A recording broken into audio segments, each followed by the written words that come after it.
Sejam todos bem-vindos ao lar de Dona Maria Máxima.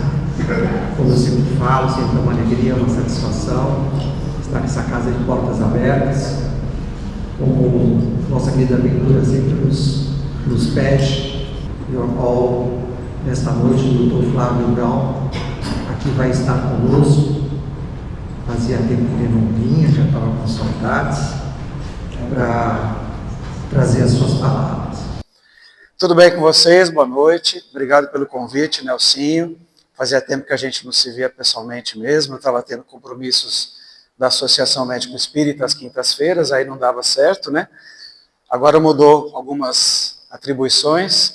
E temos aqui colegas da Associação Médico Espírita, como a Giovana, minha esposa, que é psicóloga, a Célia, que está ali do lado dela, da farmácia, bioquímica, a Angélica, nossa colega aqui, ginecologista, outros conhecidos aqui que eu também conheço, que eu vejo às vezes, né?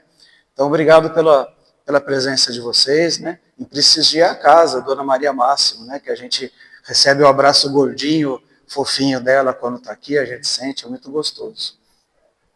Então, eu tenho até meia-noite, né, para falar hoje, né? Ótimo, são 8h10, meia-noite acaba. Então, gente, acho que é assim, quando a gente vai numa casa espírita, a gente não vai para perder nosso tempo. A gente vai, de uma certa maneira, para ter um consolo, um alívio, e, de uma certa maneira, levar esses fluidos que a espiritualidade provoca em nós aqui, de uma certa maneira, e termos algum alívio, algum benefício. Geralmente, a gente vem à casa espírita por interesse. A gente quer melhorar de alguma coisa, quer aprender, quer evoluir, o que é normal. Interessante também será o ponto quando a gente frequentar a casa espírita e tentar servir a alguém nos serviços que a casa espírita aqui proporciona. Eu tenho certeza que muitos de vocês aqui, anonimamente, servem a casa espírita de uma certa maneira, com trabalho voluntário de palestras, de passes, ou dando contribuições materiais também, que precisa pagar conta, não é mesmo? Então, isso aí é o mais importante. A gente não faz nada sozinho. Então, eu estar aqui falando, você estarem ouvindo, é meramente um detalhe. Nada verdade eu sou do que um papagaio do Espiritismo. Tudo que eu vou falar hoje está no Evangelho. Eu não crio conceitos, eu não vou falar grandes novidades. Mas é pela falação, pela repetição, é que a gente vai aprendendo e reverberando esse conceito kardecista para a eternidade. Como muito bem fez o Divaldo Franco. Ao longo aí de mais de 70 anos de vida, só dentro da doutrina espírita, ele teve de vida 98, né, Nelson? Né? Ele trabalhou mais de 70 anos, quantas mil palestras, quantas centenas de livros, né? Já esteve aqui na nossa cidade algumas vezes, quem teve a oportunidade de vê-lo pessoalmente, e realmente vamos agradecer o serviço que ele nos prestou, né? Com certeza foi uma pessoa, como a gente diz no Espiritismo, uma pessoa completista, aquele que cumpriu o seu dever praticamente quase aí 100% das suas obrigações que ele se propôs. E junto com as dificuldades de ser humano, que eu, ele, vocês, qualquer um de nós tem. Todos nós temos as nossas dificuldades, é normal. Ninguém aqui é 100% bom, 100% mal, 100% certo, 100% errado. A gente tem nuances. Tem horas que a gente faz gol, tem horas que faz gol contra, e aí a gente vai reencarnando e aprendendo, né? Então, o que a gente precisa aprender com a doutrina espírita, eu estou tentando fazer isso, é tornar, de uma certa forma, por onde eu passar, por onde eu estiver, com quem eu estiver, a melhor face da minha moeda. Que seja agradável essa noite. Não por mim, mas por cada um estar aqui com boa vontade, juntos nessa noite, sintonizando com o alto. Como Jesus falava, né? Por onde você estiver, brilhe a tua luz, dê o seu melhor. Seja o sal da terra, faça a diferença, como o Divaldo fez para a gente. E uma coisa que a gente sempre trabalha na doutrina espírita é a reforma íntima, né? O autoconhecimento. E a gente vai burilando aí as nossas características de personalidade de acordo com as experiências da vida. Então tem horas que realmente, como caiu aqui no capítulo 16, que a gente pisa na bola, né? Pisa fora da linha. E Dona Maria Máxima fala, mantenha acesa, persista. Se errou, acontece, faz parte, aprenda com o teu erro E Jesus falou, vai, não peques mais. Então essa questão do caráter e do ser humano é a eterna briga íntima que a gente carrega nos nossos pensamentos, principalmente. Porque nós somos o que nós fazemos, nós não somos o que nós falamos. Na verdade, é tudo isso. E como o Nelsinho falou, eu faço parte da Associação Médico Espírita de Santos, esse aqui é o site, e esse aqui é o Instagram, @amesantos.sp. Então, qual a dica que eu dou para vocês? Sigam o Instagram, porque todo o movimento médico espírita a gente posta lá. No Instagram nós temos o estudo, Nelsinho, do livro Consolador, segundas, quartas e sextas, os eventos que a gente organiza, as palestras, etc. Os eventos da Associação Médico Espírita do Brasil, cuja presidente foi a doutora Marlene Nobre, muito amiga também do Divaldo Franco, né? Já desencarnada. Então esse movimento médico espírita é para trazer a alma à medicina, a imortalidade nos seus variados aspectos e que tem a ver na prática da saúde principalmente. Deixa eu pegar um negocinho aqui. Então vamos lá. Quem não seguiu o Instagram da Ami Santos, quando desencarnar vai para o umbral, tá bom? Eu já roguei a praga na noite, tá certo? Então eu quero ver pelo menos mais 50 seguidores hoje, tudo bem? Vamos lá. Então nessa conexão, né, criatura-criador, a gente está tentando servir a Deus. Na verdade, a gente acha que a gente deve ser mais servido por Deus. Quantas e quantas vezes a gente faz os nossos pedidos a Deus? Quase todo dia. Deus, me proteja, eu quero sair de casa, fazer um bom trabalho, voltar com saúde, voltar vivo, né? E que proteja os meus pacientes ou a minha família, que me dê os melhores pensamentos. É natural a gente pedir coisas quando a gente faz oração. Mas uma coisa que a gente esquece às vezes de pedir é mais ou menos o seguinte: Deus, me ajude a praticar as tuas leis. E quando a gente foge das leis divinas, é que as nossas distonias ou desarmonias físicas, ou mentais, ou psicológicas, ou espirituais, aí que a coisa vai começando. Então, nessa questão do caráter do ser humano, a gente vai apontar algumas coisinhas que podem facilitar o desvio do caminho correto das leis divinas. Vamos lá. O que é o caráter, né? O caráter, geralmente, a gente ouve falar assim, nossa, o fulano de tal fez tal coisa feia, o fulano é um cara sem caráter. Na verdade, o caráter todos nós temos. E a gente vai adjetivar esse substantivo, que é a palavra caráter, com algumas qualidades ou com alguns defeitos. Então, o caráter, por definição aqui, é o conjunto de tendências positivas ou negativas que nos caracterizam. Estamos nós encarnados ou desencarnados. Nós vamos levar para frente o que nós somos de verdade. Por mais que às vezes carreguemos algumas máscaras e a gente consiga esconder algumas coisinhas, quando a gente desencarnar, cai todas as máscaras, né? E aí nós vamos ser de verdade o que nós somos. Aqui uma frase de Abraham Lincoln, está um pouquinho escuro, mas aqui de perto dá para eu ler, né? Então aqui está escrito, se quiser pôr à prova o caráter de um homem, dá-lhe a ele um poder. Quantas pessoas se iludem pelo poder? Ou se acham tão poderosos, mas na verdade não são nada, né? Um cargo, uma função, presidente de casa espírita, já pensou? O cara se acha o Superman, mas na verdade não é nada, é um grande devedor, né? Então, cuidado com a nossa vaidade de títulos ou cargos ou funções que a gente às vezes ocupa, e a coisa sobe na cabeça e a gente pode se desvirtuar, né? Até nas coisas mais simples do dia a dia. E uma frase aqui de Epícoro, né? Caráter é aquilo que você é quando ninguém está te olhando. O que a gente faz escondido? Às vezes fazemos coisas certas ou coisas erradas, todos nós.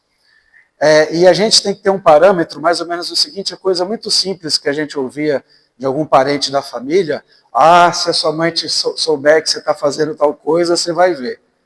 Então, tenha como parâmetro a mãe e o pai, porque se a mãe e o pai aprovam, geralmente a coisa está certa. Se a mãe e o pai desaprovam, geralmente a coisa não está tão correta assim. Geralmente, né? A gente não pode também dizer que é 100%, né? Então o caráter é isso, a gente vai deixar vir à tona às vezes o lado bom e temos que prestar atenção se eu tenho alguma situação que não é tão inteligente ou tão saudável, para que eu mude um pouquinho esse padrão de comportamento. E aqui o nosso amigo Gandhi, né? Ele dá algumas dicas aqui. 7 perigos para as virtudes humanas, né? Riqueza sem trabalho. Todo mundo quer ganhar na Mega, não quer? Eu já joguei, já fiz a quadra uma vez, ganhei R$800. Foi legal, foi emocionante. Mas a gente, às vezes, nem sempre vai ter a quantidade de dinheiro que a gente acha que merece ter. Então, a riqueza sem o trabalho, a riqueza não é só a quantidade de dinheiro, né? Na verdade, são as suas conquistas morais. E nenhuma conquista moral vem sem o trabalho, o teu esforço, né? Prazer sem consciência, viver a vida adoidado, a vida não é um vale-tudo, fazendo até trocadilho com a novela, né? Se você levar a tua vida como se fosse um vale-tudo, é aquela hora que você pisa nos outros e você fala, pisei e daí? Será que todo mundo consegue dormir tranquilo com esse padrão de comportamento? Conhecimento sem você exercitar o melhor do seu caráter também é muito perigoso, porque nem todo conhecimento traz sabedoria. Tem pessoas que têm muito conhecimento, mas pouca sabedoria. Não é uma coisa de instrução de escola ou de faculdade ou da parte técnica, né? Geralmente, às vezes, são as escolhas mais simples da vida. Negócios sem ética. Tem corrupção no Brasil? O que vocês acham? Hã? Tem? Eu nunca vi isso, vocês viram? Ah, vocês estão no país errado, hein? São coisas que nós, às vezes, somos corruptos com coisinhas pequenas também. Quando a gente quer tomar passe no centro, correr direto para chegar primeiro, ou sentar na cadeira do Nelsinho, porque acha que o passe do Nelsinho é melhor que o passe do outro. Isso também é um tipo de corrupção, né? Porque a gente quer ser beneficiado em detrimento do outro. Muito interessante isso, né, Nelsinho? Você tem um super passe, não tem? Não é? Então todo mundo aqui corre para sentar na cadeira dele depois da palestra, tá certo? Então é isso aqui, né? Dentro da casa espírita são essas coisas que são perigosas também. Ciência sem humanidade. O que adianta você ter mestrado, doutorado, pós-doutorado, se você não consegue nem dar bom dia da mão, olhar na cara do seu paciente? O que adianta sair do bam, se você não sabe dar um olhar afetuoso para quem está sentindo dor, por exemplo? Né? Religião sem sacrifício. Como é que se constrói uma casa espírita? Quantos anos está fazendo o centro? 35, é mais velho que eu. Mas quantas pessoas chegaram aqui na frente, né? Eu estou com 22, né, Nelson? Então é muito mais velho. Quantas pessoas chegaram aqui, construíram essa casa, deram dinheiro, tiraram do próprio bolso, pagaram a conta de luz, IPTU.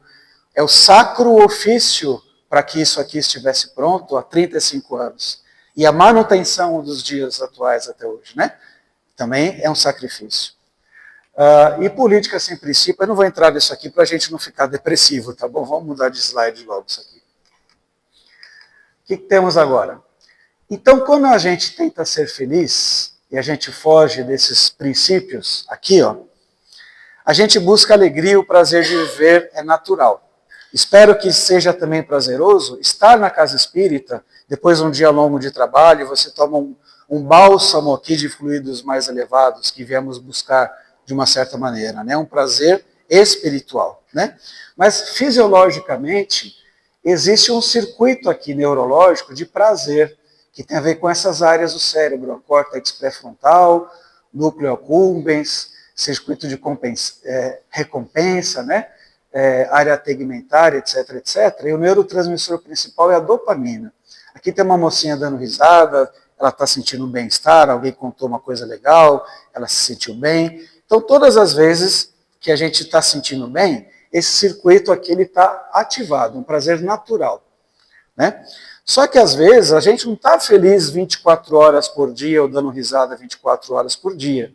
E, às vezes, a gente foge para algumas coisas para nos anestesiarmos de uma dor da vida. Por exemplo, tem gente que vai usar droga. E quando a pessoa usa droga é ilegal, como a gente diz, por exemplo, a maconha ou a cocaína, as reações químicas, ao utilizar a substância química, né, são as mesmas do prazer natural. Na utilização da cocaína, a dopamina vai lá para cima, gera um bem-estar danado. Mas quando passa o efeito da cocaína, parece um abismo. O mal-estar vai lá para o fundo do poço. E a pessoa tem que usar cocaína de novo para ir lá para cima. Depois vem o fundo do poço. E ela usa para ir lá para cima.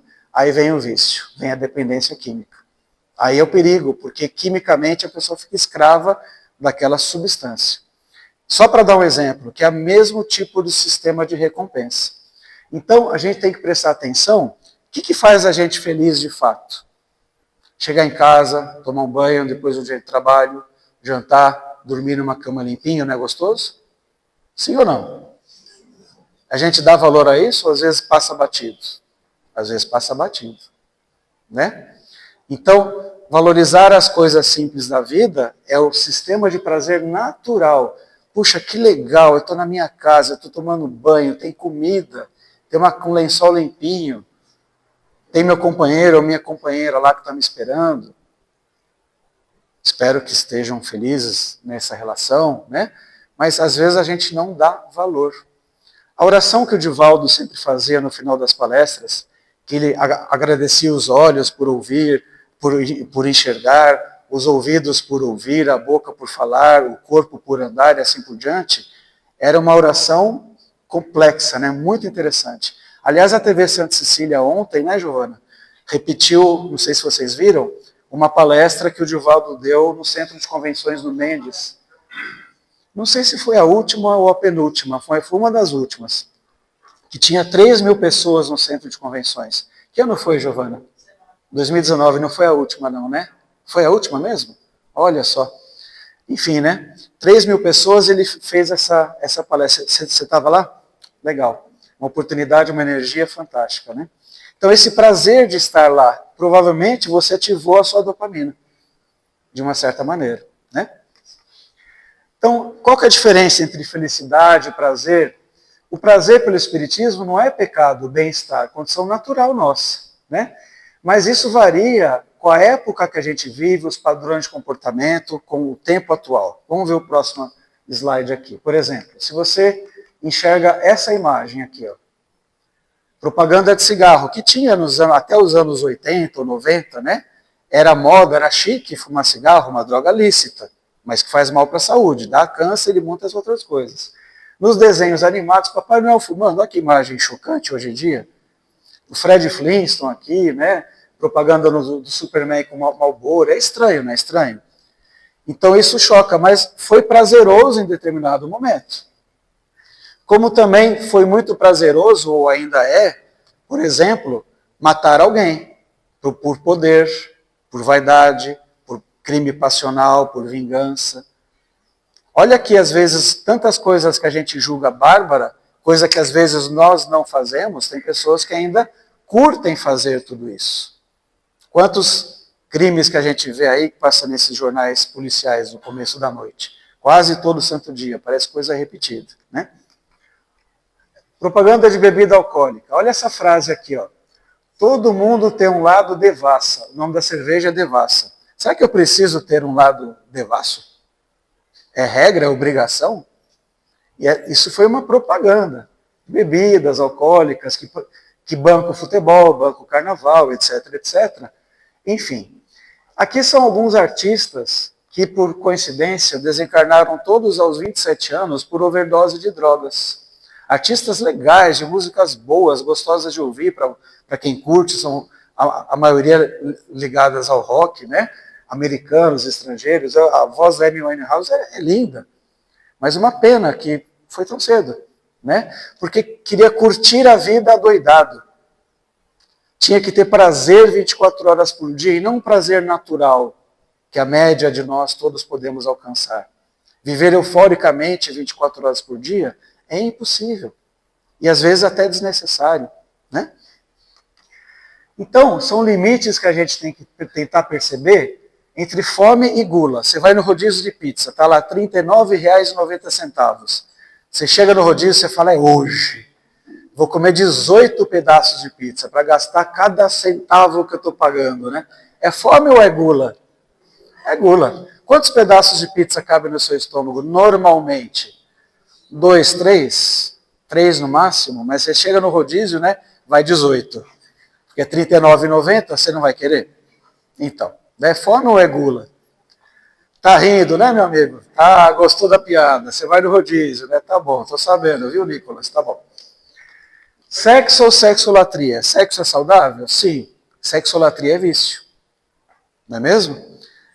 Eu já vi uma entrevista na época de carnaval, um rapazinho falando ao vivo, estava lá em Salvador, ele falou assim, nossa, eu beijei hoje 18 meninas. 18. É anti-higiênico, vamos falar a verdade também? É legal paquerar, faz parte da vida, né? O romantismo normal, até no carnaval, sim. Então você ficava, paquerava, e tinha o beijo, tudo bem. Agora tem que ver a quantidade ou a qualidade daquela coisa, daquela situação. Não é mesmo? Então, é o prazer natural, o hedonismo, que é o cultivo exatamente a esse prazer irracional, né? E estamos vivendo uma época das curtições, das redes sociais, quantos seguidores você tem. Agora tem a profissão influencer. Você trabalha com o quê? Eu sou influencer. Pode ser, cada um, livre-arbítrio.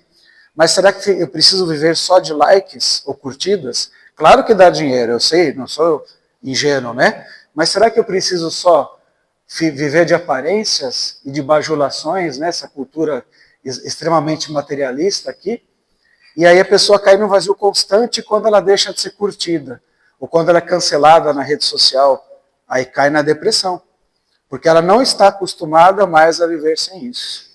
É viver a vida adoidado realmente, né? Então, e o prazer natural para essa pessoa muitas vezes é insuficiente. Por quê? Porque ela não se satisfaz mais com aquilo. Diz, quero mais, pela audição, músicas exageradas, pela visão, obsessão do belo. A pessoa faz 38 cirurgias plásticas. Não pode ver uma ruguinha, uma barriguinha, uma celulite. Faz parte da vida, isso também é natural, né? Mas existe a ciência da cirurgia plástica, que foi desenvolvida pelo homem e que gera muitos benefícios. Não estou falando nada contra, estou falando do exagero.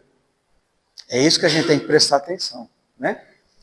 As gulas que eu falei agora há pouco, as perversões e assim por diante, né? Comprar, julgar, sexualidade exagerada, narcisismos exagerados, né? E o que é interessante, que foi comprovado por vários trabalhos da própria Associação Médico Espírita ou de fora, que quando você faz um gesto de caridade, você faz um trabalho voluntário, você também libera dopamina. Aquelas bases neurais que eu mostrei naquele desenho lá de cima, é o mesmo sistema químico que funciona quando você se doa para alguém e você fica tão contente com aquele ato que dá um bem-estar tão gostoso, é a liberação da mesma dopamina. Então a caridade é um movimento antidepressivo, é um movimento saudável. Tanto é que o congresso esse ano da Associação Médico Espírita do Brasil, que vai ser em São Paulo no mês de junho, chamado MEDNESP, o título é Servir para Curar-se. Olha que interessante, é quando eu me dou para alguém, é quando eu estou me curando de verdade. Porque aí eu saio do meu ego e vou para o altruísmo, eu saio do egoísmo e vou para o altruísmo. Servir é um mecanismo de autocura. Muito interessante. Quem puder, entra no site da Associação Médico Espírita do Brasil, que fala tudo desse congresso do MEDNESP. Já tem 1.800 inscritos, né, gente? Então vai estar lotado em São Paulo, em junho, o feriado de Corpus Christi. Tá? Vamos adiante aqui. Vamos às questões das obsessões espirituais, quando a pessoa está vivendo a vida adoidado, como eu estou falando agora há pouco. Ela entra no quesito das obsessões, mas entra nas fascinações. O médium ou a pessoa não médium, quando está fascinada, ela não acredita que esteja sendo enganada ou obsediada. Ela não se percebe quando está se expondo ao ridículo até. A fascinação é um tipo de obsessão que induz a pessoa a fazer quase sempre alguma coisa que ela possa se arrepender depois. Vamos dar um exemplo para ficar fácil? Eu adoro chocolate. Eu não preciso dizer, eu não chego a ser chocolatra, mas eu adoro chocolate.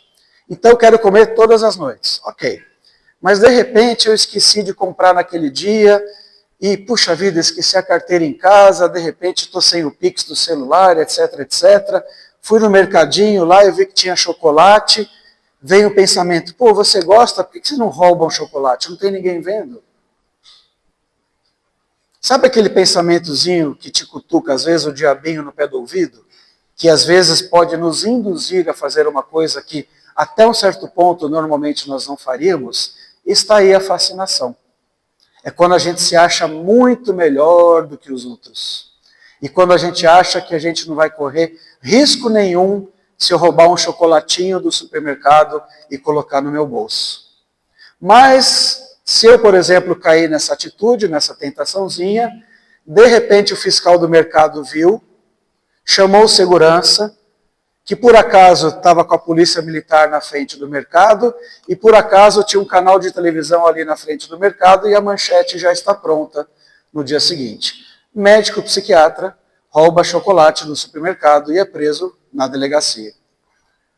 Já pensou se isso acontecer no dia seguinte? Como é que fica a minha cabeça, a minha moral? Vai por ralo. Uma vida, às vezes, é jogada por um instante. Como diz a frase de Emmanuel, um instante pode mudar uma vida. E é assim mesmo. Então, quando vier um pensamento, às vezes, irracional, exagerado ou absurdo, exagerado para o 8 ou para o 80, as duas coisas, geralmente um pensamento que você normalmente não teria, quase sempre pode ser uma interferência espiritual da rádio Obsessor FM. Então, quem sintoniza a rádio? Quem escuta, né? A rádio está lá tocando. Se eu der espaço mental para aquela rádio, eu vou cair naquele pensamento que geralmente, pela fascinação, vai ser prejudicial à minha pessoa.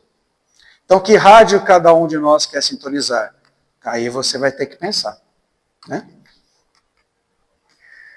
Sintonia para as obsessões. Quando a gente não busca o enriquecimento interior, só de fora, quando ficamos muito ligados aos planos das sensações físicas, né?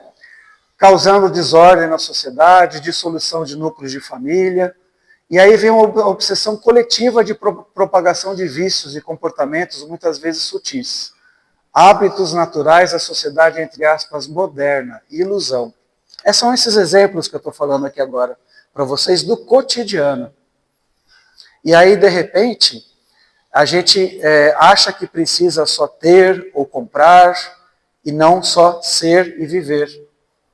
São verbos diferentes que a gente precisa, às vezes, prestar atenção, né? E aí vão as brechas de temperamento, do nosso jeito de ser, que, de repente, são gatilhos para a gente tropeçar numa reencarnação e, de repente, estragar uma vida inteira. Como a gente fala, escorregar na velha casca de banana e cair no chão e levar um tombo feio. Primeiro, talvez o principal, né? O egoísmo, cultivo do ego. É o eu, primeiro eu, depois eu, terceiro eu e dane-se o resto. Talvez aquela pessoa que não esteja ainda preparada ou amadurecida para saber conviver e melhorar o relacionamento entre si. Quer sempre ser o centro das atenções, ou precisa sempre ser bajulado, o cultivo do ego. Puxa, você não achou a minha palestra boa no final? Ninguém aplaudiu. Palestrante é muito vaidoso, senão ele não se expunha. É a nossa vaidade, que a gente tem que saber trabalhar também. Na verdade, a gente não precisa estar preocupado com aplauso no final. Se você der um bom recado, você serve a Deus. A gente tem que lembrar que a gente precisa servir a Deus e não servir-se dele. Eu aprendi muito dessas coisas no próprio Evangelho, lógico, e sem querer fazer propaganda, mas já fazendo. Até nos tempos da pandemia, teve muita reprise na TV, etc., né? Em casa a gente assistiu muitas novelas evangélicas que passou na Record. Na minha observação, no meu sentimento, estou falando da minha vivência, me fez muito bem. Porque detalhava a Bíblia coisas que eu não tinha lido, seja do Novo Testamento ou do Velho. Particularmente, sem fazer propaganda do canal A ou B, tinha muito conteúdo interessante do que algumas novelas, entre aspas, normais, ou filmes normais, ou séries normais. Né? Como a maioria aqui já deve ter assistido, por exemplo, o The Chosen, que é espetacular, emocionante, né? do jeito que era narrado, que a experiência de como cada apóstolo foi sendo conquistado por Jesus, e todo aquele enredo, basicamente, que todo mundo sabe a história, lógico, mas quando eu assisti a série The Chosen também em casa, parecia que eu estava vendo os bastidores da Bíblia. Sabe as câmeras escondidas que ninguém tinha contado? Eu falei, nossa, que sapiência o jeito de contar essa história que todo mundo já sabe há 2000 anos, né? Então a questão do egoísmo, Allan Kardec disse aqui, né? É a fonte de todos os vícios, como a caridade é a fonte de todas as virtudes. Tio Kardec falou. Então, vamos contrariar? Não, né? E ele falou em determinado momento também, na época dele, que ele foi muito questionado como pesquisador, como cientista, pelos cientistas da época, né? E ele falou que se a ciência conseguisse desmentir o espiritismo, que o público ficasse com a ciência. Mas a ciência até hoje, de uma certa maneira, não conseguiu, até o século aqui, 21, desmentir o espiritismo. Então a gente acho que estamos no caminho certo junto com Jesus, né? Aristóteles, o egoísmo não é amor por nós próprios, mas uma desvairada paixão por nós próprios. Eu me amo, não posso mais viver sem mim. Música do Traje a Rigor. Claro que eu tenho que ter amor próprio, mas eu não preciso exagerar, né? Tudo é saber a dose, né? Vamos lá. Outra brecha de caráter. Eita, nós! Orgulho. Orgulho com O maiúsculo, né? Qual de nós, às vezes, não foi orgulhoso, não deixou de pedir ajuda quando precisou, ou ficou com vergonha de pedir ajuda, vergonha de se expor? Até um certo ponto é natural. Mas será que, às vezes, a dificuldade não é para vencer a questão do nosso orgulho, a dificuldade momentânea que eventualmente passamos na vida? Quando você, por exemplo, tem cárie, você vai no dentista, não vai? Apesar de você escovar o dente todos os dias, eventualmente pode ter uma cárie. Estamos aqui na época do século 20 e 21, que temos tratamento contra a cárie, aquele motorzinho lá que a gente tem medo e odeia, mas às vezes, eventualmente, temos que passar no dentista. Você vai cuidar da sua saúde em qualquer especialidade médica. Vocês imaginam que há 100 anos atrás, 150 anos atrás, ou mais tempo atrás do que isso, não tinha nem dipirona para aliviar a dor. E hoje a gente tem celular que faz pipoca, faz um monte de coisa, né? Então, a gente tem que viver o conforto da tecnologia, da época histórica que estamos vivendo aqui, que tem microfone, ar-condicionado, etc, etc, porque é natural. Nas épocas antigas, não tinha esse conforto que tem hoje. Você vai fazer o seu check-up cardiológico, oftalmológico, ginecológico, urológico, mas quando fala que você tem no psiquiatra, parece que é o final da linha, ao fundo do poço, né? Porque às vezes pode soar pejorativo, a pessoa se sente ofendida, com orgulho ferido, melindrado. Eu no psiquiatra não vou, é médico de louco, né? É a fama. É o bullying que fazem com a gente, né? É sacanagem, né? Na verdade, quando a gente cuida da saúde mental, é uma atitude de amor próprio. Espera lá, eu não estou bem comigo mesmo, vou buscar um psicólogo, alguma coisa que eu preciso melhorar. Ou vou buscar uma religião, vem aqui, passa na triagem da própria casa espírita, está acontecendo isso, o que eu preciso fazer? Está buscando um alívio. O ato de pedir ajuda é um ato de humildade. A humildade é antídoto do orgulho. Então, não tenho vergonha de pedir ajuda quando precisem. Como eu já precisei de colegas psiquiatras para me ajudarem também, numa fase da minha vida. E tudo bem, eles me ajudaram porque são meus amigos, até da própria Associação Médico Espírita. E daí? E daí que foi ótimo. E é normal. Porque ninguém é herói o tempo todo. Ninguém dá conta de tudo o tempo todo. Né? Santo Agostinho, foi o orgulho que transformou anjos em demônios. O anjo caiu do céu porque ele queria enfrentar a Deus, né? Mas é a humildade que faz de homens anjos. Então não importa se a pessoa é religiosa ou não. Pode ser até um ateu, mas se ele pratica tudo isso, é muito mais evoluído do que um religioso que não pratica tudo isso. né? E vamos orar também pelo Papa, agora recentemente escolhido, que ele faça o melhor que ele conseguir como pessoa e como autoridade que ele vai ter no planeta. Vamos orar por ele. E também orar pelo Francisco, que desencarnou recentemente. Né? Eu, particularmente, achava ele muito simpático, muito exemplo do que ele pregava. Ninguém é perfeito, ok, pode ser gente que goste dele, gente que não goste, mas tentaram fazer o melhor. Então vamos orar por eles também, né? Pelo cargo que eles ocupam. Né? Olha só que interessante, o gatinho se achando um leãozinho. Gosto muito de você, leãozinho, né? A vaidade é uma coisa que todo mundo tem, não tem jeito, faz parte. Tudo, mais uma vez, vai ser dependente da dosagem. Porque o remédio na dose errada pode não curar a doença ou pode até vir a matar o doente, é um veneno. Você já viu esse filme aqui, O Advogado do Diabo? Já viu? Lembra da cena final? Não vou, sem dar spoiler. Não é mesmo? Quem não viu esse filme? Levanta a mão. O Advogado do Diabo. Muita gente não viu, então não vamos falar do final. Mas é uma coisa muito legal para a gente pensar. Tem tudo a ver com o nosso tema aqui de hoje. Porque muitas vezes a gente é seduzido pela questão da vaidade, de qualquer tipo, de qualquer nível. Veja esse filme quando puder, quando tiver um tempinho, para fazer as suas reflexões. Né? A vaidade é o defeito que eu mais aprecio nos homens. É interessante essa frase para a gente prestar atenção. Outra característica humana que a gente às vezes tropeça é quando a gente se acha a última bolachinha do pacote. E de repente, eu não sou. O que é prepotência? Pré-potência. Eu acho que eu preciso de alguma maneira ter alguma coisa de superioridade em relação ao meu semelhante. Ou, o que isso quer dizer também? A pré-potência. Eu quero sempre que a minha vontade seja feita, realizada, concluída. Doa a quem doer, custe o que custar, dane-se os outros. Eu estou sempre certo, quero tudo do meu jeito. Vocês conhecem alguém assim? Não precisa falar. Às vezes somos nós mesmos. Basta a gente olhar no espelho fazendo uma autoanálise. Então, o que isso está relacionado? Por exemplo, a gente não tem lá no Pai Nosso, né?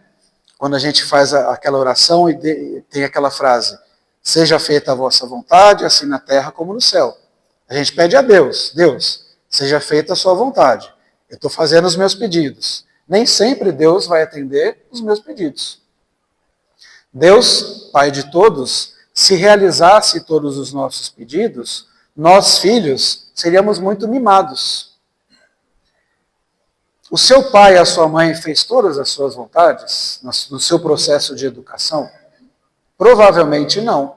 Provavelmente nós ouvimos muitos nãos no nosso processo de educação, na nossa infância, na adolescência e às vezes até na vida adulta. Porque esses nãos foram bons para eu aprender que, em primeiro lugar, eu não estou sempre certo. Em segundo lugar, o mundo lá fora da minha casa, o mundo lá fora, vai me dizer muitas vezes mais nãos do que sim. E se eu não aprender em casa isso, vai ter melindre, vai ter briga, vai ter discussão, vai ter frustração.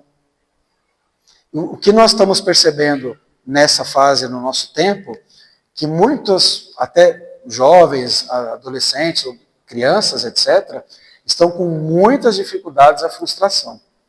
O índice de tentativa de suicídio está muito grande, infelizmente.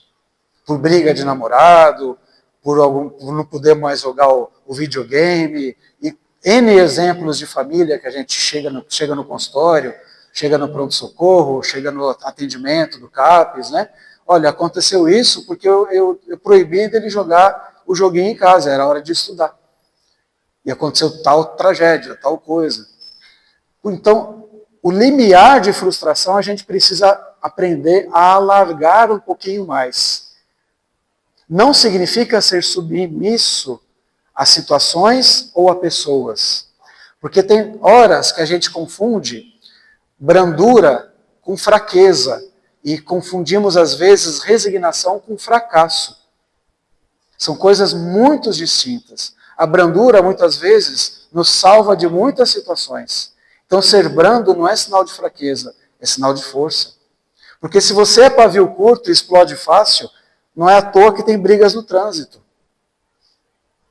E se você confunde a resignação com o fracasso, você não compreendeu que aquilo que não aconteceu do jeito que você queria era o melhor para você naquele momento. Que não era razão para você se sentir fracassado. Só que brandura e resignação não vende comprimido na farmácia disso. Eu tenho que cultivar dentro de mim aos pouquinhos. Ser brando, repito, não significa ser capacho de ninguém. E ser resignado, muitas vezes, é ser mais inteligente do que ser revoltado. É treinamento, não é fácil, estou falando por mim.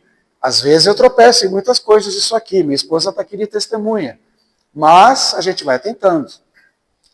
Acertando, errando, ó, vivendo e aprendendo a jogar aquela música de novo. Elis Regina, né? Música antiga, né? Olha o meu amiguinho aqui, o Francisco, aqui, ó. Não há necessidade de consultar um psicólogo para saber que quando você denigre o outro, é porque você mesmo não consegue crescer e precisa que o outro seja rebaixado para você se sentir alguém. Viver de pisar nos outros, né? Passar rasteira, etc. O vale tudo da vida, né? Outro amiguinho nosso aqui, ó. O que mais me impressiona nos fracos é que eles precisam humilhar os outros para se sentirem fortes. Uma outra frase que eu me lembrei agora, que era assim, não sei quem que falou, tal pessoa era tão rica, mas tão rica, mas tão rica, que ela só tinha dinheiro. E aí? E o resto? O que é imaterial, muitas vezes, é muito mais valoroso do que material. Claro que precisamos do material também, mas vamos valorizar, equilibrar essa balança de valor do imaterial, né? Alguém aqui já teve inveja, popularmente conhecida como dor de cotovelo? Eu já. Final de namoro, aquela coisa, né? Aquela coisa que a gente fica no fundo do poço e chora, né? Na adolescência, quando o primeiro não da namorada, e ficamos lá às vezes deprimidos, né? Então eu vou ensinar vocês como é que fala dor de cotovelo de uma maneira mais elegante. O ossinho do cotovelo aqui chama olecrano. E o termo dor na medicina chama-se algia. Então, quando vocês estiverem com dor de cotovelo, fala que está com olecranoalgia. Tá bom? É chique, tá? É legal, tá? Então o amiguinho aqui ganhou o presente dele, mas ele ficou olhando o presentinho do outro, né? Ah, esse aqui é mais bonito, é mais legal. Deixou de valorizar o dele para ficar vibrando, rogando praga no outro aqui. Lembra do Félix da novela? Esse ator Matheus Solano trabalha muito bem, né? Uma frase da novela que virou meme, que toda a sua inveja vire gordura.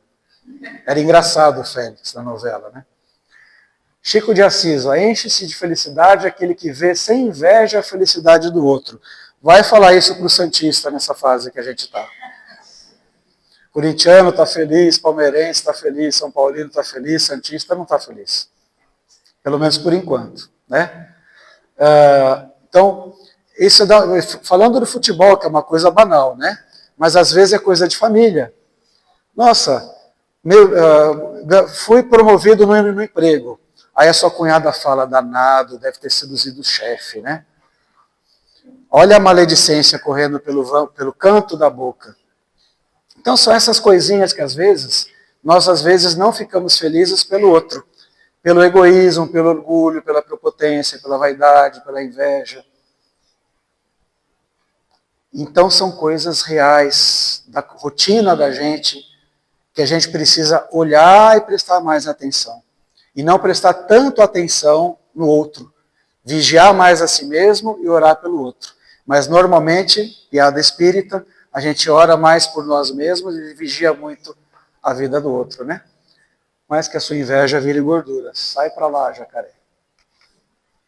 E aí, a instrução também, o conhecimento intelectual, é muito um caminho, porta aberta para a vaidade. No meio acadêmico, universitário, se você não é o professor, doutor Chanchelento da Silva Sauro, você não vale nada. Primeiro parece que olham o teu currículo, a tua patente, para depois falar o seu nome. Tem coisas assim no meio acadêmico, né? Então, que isso pressupõe? Que essa vaidade intelectual é muito perigosa. A pessoa se sente ótima, né? Até o palestrante espírita tem que baixar a bola. Nossa, você fez uma palestra da nota 10 e o cara não aprendeu nada. Porque ele deu nota 10 para ele mesmo. Não é essa a intenção.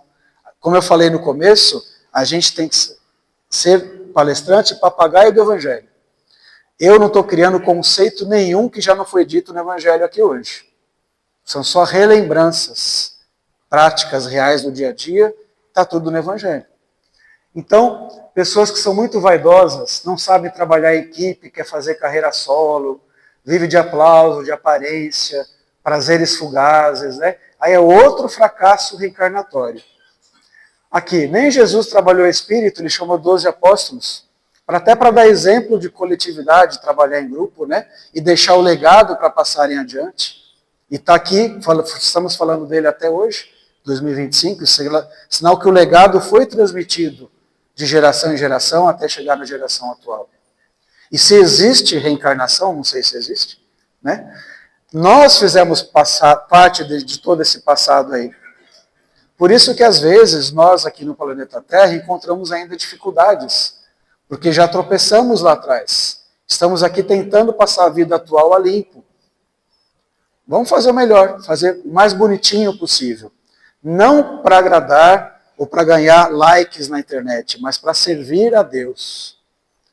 Isso que a gente não pode sair da nossa meta. Aqui é a fascinação, né? Opa!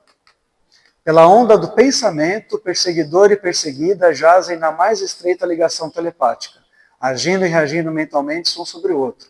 Nos domínios da mediunidade, capítulo 23. Está lá, falei que eu sou papagaio do Evangelho, não estou criando conceito nenhum. Está tudo lá, né? Aí a questão da sintonia mental. Perseguido e perseguidor, estreita ligação telepática. Cuide do espaço mental. Por exemplo, se você tiver uma plantinha na sua casa, aquela plantinha que está lá no vaso, essa aqui é de verdade, né? Então, são vasos de flores. Um exemplo, se essa plantinha que eu tenho na minha casa, ela não tiver no meu espaço mental, e eu não der água para ela uma vez por semana, o que vai acontecer? Vai morrer. Porque ela saiu do meu espaço mental, eu só estou cultivando outros pensamentos. Só penso em trabalho, conquistas, etc, etc, mas eu tenho que lembrar dela. Que ela não bebe água sozinha, alguém tem que pôr aqui para ela. Só para dar um exemplo. Então, o espaço mental, a doutora Marlene falava muito disso, é a coisa mais importante que você tem que cuidar. Porque é dele que vem algumas consequências, sejam positivas ou negativas. Se eu ficar pensando no chocolate o dia inteiro, não vai ser saudável. Eu tenho que pensar em outras coisas. E cada um vai saber limpar de tempos em tempos o seu espaço mental. Cada um de vocês.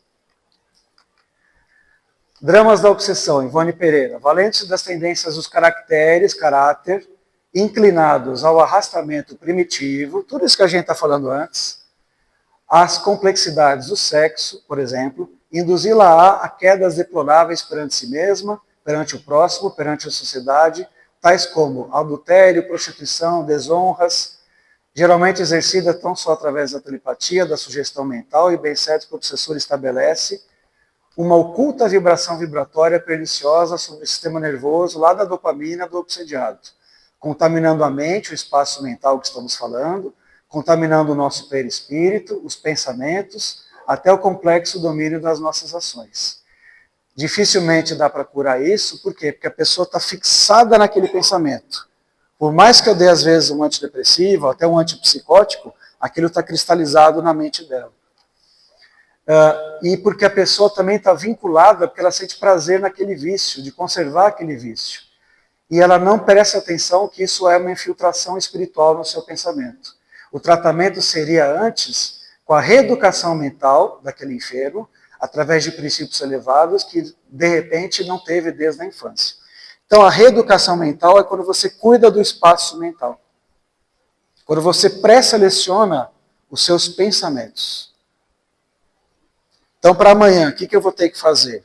Levantar, acordar, escovar o dente, tomar banho, tomar café, ir para o trabalho, fazer o melhor lá, voltar para casa, ótimo. Eu vou pensar também, às vezes, em outros compromissos, outras obrigações. Quando vier um pensamento intruso, tipo, vou roubar esse copo para minha casa, um pensamento esdrúxulo desse tipo, opa, vou tentar tirar isso do meu pensamento, é um esforço pessoal, individual.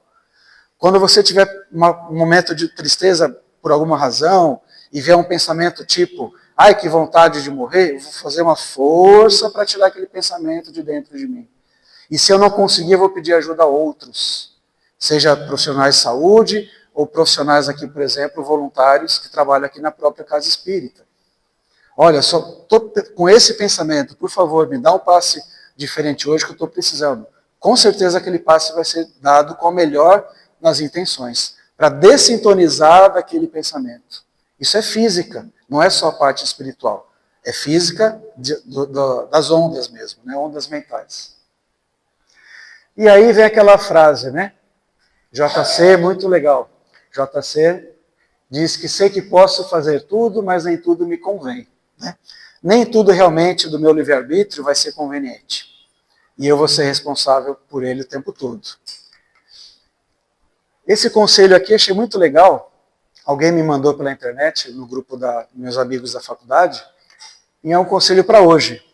Então, para ler uma vez por dia, sei lá, de repente, quando você acorda, ofereça sempre o seu melhor, para quem quer que seja. Ofereça o que você tem de mais bonito, íntegro, sincero, elegante, delicado, gentil e simples. Seja agradável por onde você passar, onde você estiver, com quem você está. E não espere retribuição de ninguém. Às vezes a gente espera. Você fala bom dia, a pessoa não responde. Não aconteceu já com vocês? Já aconteceu comigo, era uma rotina. Será que às vezes a gente deixou de responder também algum bom dia de alguém? Provavelmente já. Então é uma via de mão dupla essa troca de gentilezas. Não espere retribuição de ninguém, pois uma semente plantada demora dias, meses ou anos para dar um fruto. Mas o dia da colheita vai chegar para todos. Às vezes a colheita vem só na próxima encarnação, também tem isso. Ê, dureza! Mas o tempo é uma ilusão, essa vida é uma ilusão, né? Feliz será quem souber plantar. Então, alguém plantou essa florzinha aqui, alguém foi lá no mercado, comprou, trouxe para essa mesa para tornar agradável para todos nós que estamos aqui. Então, todo o trabalho é digno, toda atitude generosa tem um ar de dignidade, desde que você não faça pela vaidade, para você não querer aparecer.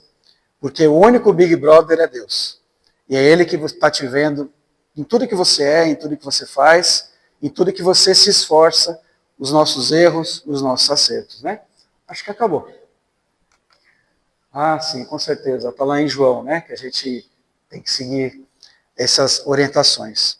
Não é fácil fazer tudo que eu estou falando, mas o mais importante para a espiritualidade é o nosso esforço. Se a gente é negligenciável com o nosso esforço em servir a Deus, a espiritualidade também percebe, né? E aí, se eu tiver uma prova de matemática amanhã e não estudar um pouquinho hoje, como é que eu vou querer ir bem na prova amanhã? O meu anjo da guarda não vai passar a fórmula de Bhaskara lá, que eu tinha que lembrar de matemática na hora da prova. O obsessor vai querer que eu me ferre na hora da prova. Então eu tenho que estudar, fazer minha parte, para que na hora da prova, da aprovação, eu faça o meu melhor. Se não dá para tirar 10, tirar 5, tirar 7, tirar 6, e assim por diante. A espiritualidade espera de nós esforço, principalmente quando a gente sair da casa espírita. Porque o momento dessa congregação, dessa troca de energia simpática que a gente tenta fazer aqui, é muito legal, por isso que a gente vem na casa espírita. Toma um passe, ouve uma palestra, muito legal. Eu também sou ouvinte de palestras. Mas porta fora do centro é o mais importante. Porta fora do centro está a vida de cada um de vocês. Aqui é campo neutro, aqui é um posto de combustível, onde a gente vem repor um pouquinho das nossas energias, do ponto de vista físico, psicológico, espiritual, nossa, até arrepia, né? Coisa boa. Então aqui é o posto de combustível. A espiritualidade sabe a necessidade de cada um de nós, infinitamente, com muito amor. Mas lá na nossa vida real, é que o Evangelho tem que ir com a gente, para a casa de cada um de vocês, para a vida íntima de cada um de vocês, sem termos nenhuma ambição de perfeição, mas termos a vontade, mais uma vez, de servir a Deus. Agora é hora do passe, né? Boa noite a todos.